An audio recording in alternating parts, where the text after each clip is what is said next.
रामलला के दरबार में भक्तों की आस्था के साथ खिलवाड़ करने वाले महाठगों के काले कारनामे अब एक एक कर परत दर परत खुलने लगे हैं। ऐसे में राम मंदिर ट्रस्ट भी सख्ती बरत रहा है। उसने चंपत राय, अनिल मिश्रा और गोपाल राव पर एक्शन लिया है। बताया जा रहा है कि इनकी पावर छीन ली गई है। नमस्कार, मैं हूं आकांक्षा और आप देख रहे हैं न्यूज 18 का डिजिटल प्लेटफॉर्म। अयोध्या राम मंदिर के दान चोरी केस में लगातार नए नए अपडेट सामने आ रहे हैं। पुलिस, एसआईटी और राज्य सरकार सब सख्ती कर रहे हैं और अब दान चोरी मामले में एक और एक्शन लिया गया है। राम मंदिर ट्रस्ट से निष्कासित चंपत राय, डॉक्टर अनिल मिश्रा और गोपाल राव की पावर छीन ली गई है। उनके पास जो आईडी थी उसे समाप्त कर दी गई है। अब वो राम मंदिर में वीआईपी और सुगम दर्शन के लिए पास जारी नहीं कर सकेंगे। स्पेशल इन्वेस्टिगेशन टीम हर दिन घंटों घंटे जांच पड़ताल कर रही है। कई बड़े खुलासे हो रहे हैं और इसी बीच राम मंदिर दान चोरी मामले के बीच श्री राम जन्मभूमि तीर्थ क्षेत्र ट्रस्ट ने बड़ा प्रशासनिक फैसला लिया है।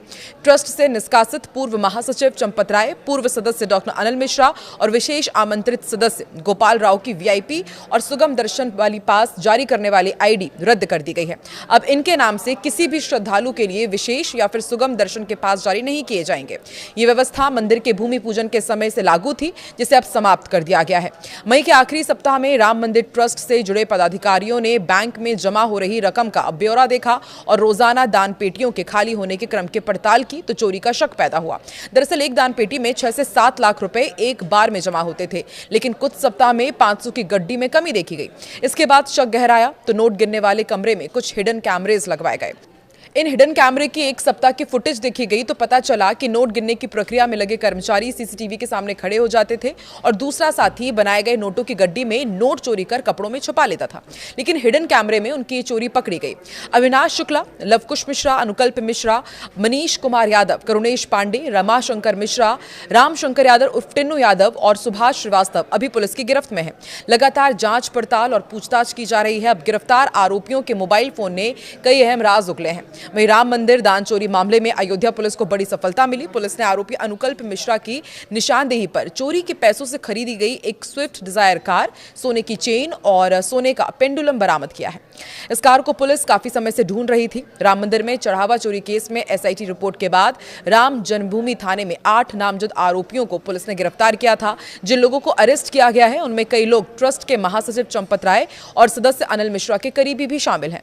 गिरफ्तार अनुकल्प मिश्रा, लवकुश मिश्रा, टिन्नू यादव, अविनाश शुक्ल और मनीष यादव समेत 8 लोग इसमें शामिल हैं। इसके अलावा रिटायर्ड बैंक कर्मी और गणना प्रभारी सुभाष चंद्र श्रीवास्तव, अविनाश शुक्ला, करुणेश पांडे को भी आरोपी बनाया गया। लेकिन जो नाम सबसे ज्यादा चर्चा में है वो है अनुकल्प मिश्रा और उसका बहनोई लवकुश मिश्रा। एफआईआर में शामिल अधिकांश आरोपी दान राशि की गिनती और कैश प्रबंधन से जुड़े कार्यों में लगे हुए थे। पुलिस लगातार ये जांच पड़ताल कर रही है कि किस तरीके से चोरी की गई। देर रात पुलिस ने अनुकल्प मिश्रा, लवकुश और करुणेश पांडे के अयोध्या और पैतृक आवासों पर भी छापेमार कार्रवाई की। जांच के दौरान पुलिस ने उन लोगों की भी पहचान कर ली है जो नगद रकम लेकर के आरोपियों के अकाउंट में पैसे ट्रांसफर करते थे। मामले में आगे की जांच की जा रही है और इससे पहले मुख्य आरोपी अनुकल्प मिश्रा और अविनाश शुक्ला की अय्याशी और मनी लॉन्ड्रिंग के जो तरीके सामने आए हैं उन्हें सुनकर पुलिस अधिकारी भी दंग है। दान के पैसों से जहां एक तरफ प्रेमिकाओं को महंगे स्मार्टफोन और लाखों रुपए बांटे जा रहे थे, वहीं दूसरी तरफ मंदिर के सोने को गलाने के लिए सराफा कारोबारियों का भी सहारा लिया गया। उत्तर प्रदेश के सीएम योगी आदित्यनाथ के 10 जुलाई के अयोध्या दौरे से ठीक पहले इस खुलासे ने हड़कंप मचा दिया है। पुलिस को एक बहुत बड़ी कामयाबी हाथ लगी है। मुख्य आरोपी अनुकल्प मिश्रा और अविनाश शुक्ला की अय्याशी और मनी लॉन्ड्रिंग के वो तरीके सामने आए हैं जिसने पुलिस को भी हैरान कर दिया। दान के पैसों से प्रेमिकाओं को महंगे गिफ्ट दिए जा रहे थे। सराफा कारोबारियों की जो मिलीभगत सामने आई है, उस पूरे मामले में अब और भी कई दिलचस्प खुलासे हो सकते हैं। 8 लोगों की गिरफ्तारी हुई है। उत्तर प्रदेश के मुख्यमंत्री योगी आदित्यनाथ 10 जुलाई को अयोध्या पहुंचेंगे। जिस तरीके के खुलासे हो रहे हैं, अब देखने वाली बात होगी कि अब योगी सरकार की तरफ से किस तरह से सख्ती बरती जाएगी। पुलिस रिमांड के दौरान मुख्य आरोपी अनुकल्प मिश्रा ने कबूल किया है कि उसने राम मंदिर से चुराए कैश, ब्लैक मनी को ठिकाने लगाने के लिए एक शातिर नेटवर्क तैयार किया था। अनुकल्प अपने जानने वालों, रिश्तेदारों और करीबियों को मंदिर से चोरी किया गया भारी भरकम कैश देता था और फिर उसी रकम को उनके बैंक अकाउंट के जरिए ऑनलाइन अपने अकाउंट में ट्रांसफर करवाता था।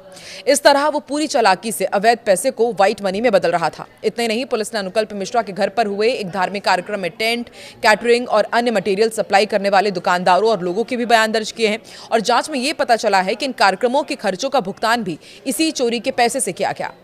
पुलिस अनुकल्प मिश्रा को सबूतों की बरामदगी के लिए उसके पैतृक आवास पर भी लेकर जा सकती है। तो देखिए एक के बाद एक कितने बड़े खुलासे हो रहे हैं। अनुकल्प मिश्रा से बस अभी इतना सब कुछ खुलासा हुआ है, तो सोचिए जब 8 आरोपियों से पूछताछ की जाएगी तो फिर और भी चौंकाने वाले खुलासे हो सकते हैं। आपको क्या लगता है किस तरीके से मंदिर से जो दान राशि चोरी की गई उसका इस्तेमाल इन 8 लोगों ने किया, और क्या सिर्फ 8 लोग जिम्मेदार हैं इतनी बड़ी चोरी के लिए? किस तरह से एक्शन लिया जाना चाहिए, क्योंकि लाखों करोड़ों लोगों की आस्था के साथ ये सरासर खिलवाड़ है? कमेंट सेक्शन में जरूर बताएं।